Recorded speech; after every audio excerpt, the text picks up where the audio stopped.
गंग गणपतये नमो नमः। श्रीमद् वाल्मीकि रामायण 31वां सर्ग। श्री राम लक्ष्मण और ऋषियों सहित विश्वामित्र को मिथिला को प्रस्थान। मार्ग में संध्या के समय सोनभद्र तट पर विश्राम। तदंतर विश्वामित्र के जग की रक्षा करके कृतकृत्य श्री राम लक्ष्मण ने उस यज्ञशाला में ही रात बिताई। उस समय दोनों वीर बड़े प्रसन्न थे।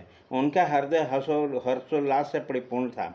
रात बीतने पर जब प्रातःकाल आया तब वो दोनों भाई पूर्व काल के नित्य नियम से निर्मित हो विश्वामित्र मुनि तथा अन्य ऋषियों के पास गए।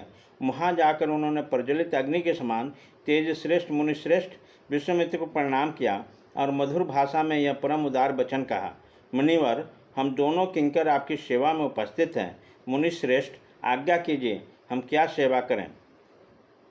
उन दोनों के ऐसा कहने पर वह सभी महर्षि विश्वामित्र को आगे करके श्री रामचंद्र जी बोले, नरश्रेष्ठ, मिथिला के राजा जनक का परम धर्ममय यज्ञ प्रारंभ होने वाला है। उससे हम सब लोग जाएंगे। पुरुष सिंह, तुम्हें भी हमारे साथ वहाँ चलना है।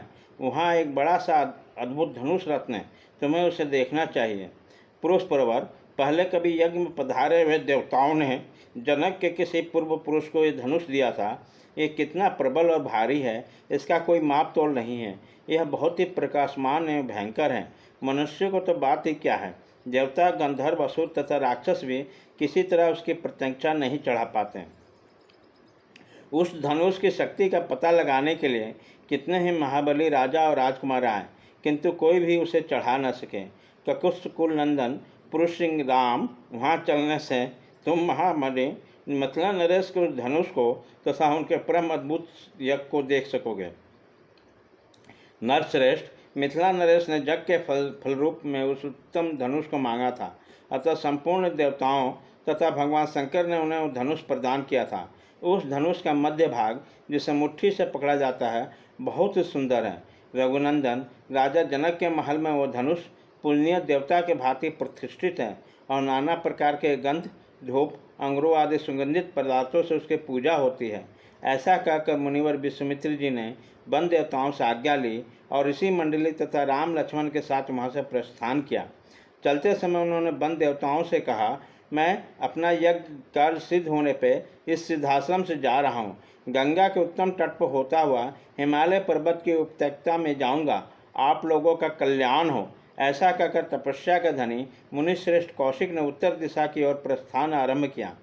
उसी समय प्रस्थान के समय यात्रा करते हुए मुनिवर विश्वामित्र के पीछे उनके साथ जाने वाले ब्रह्मादि महर्षियों की 100 गाड़ियाँ चलीं।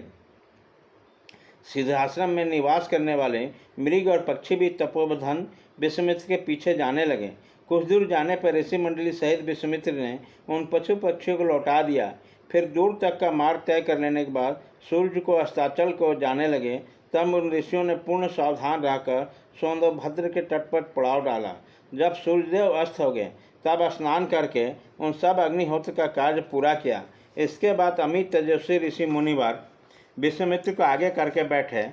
फिर लक्ष्मण सहित श्री राम जी उन ऋषियों का आदर करते हुए बुद्धिमान विश्वामित्र जी के सामने बैठ गए।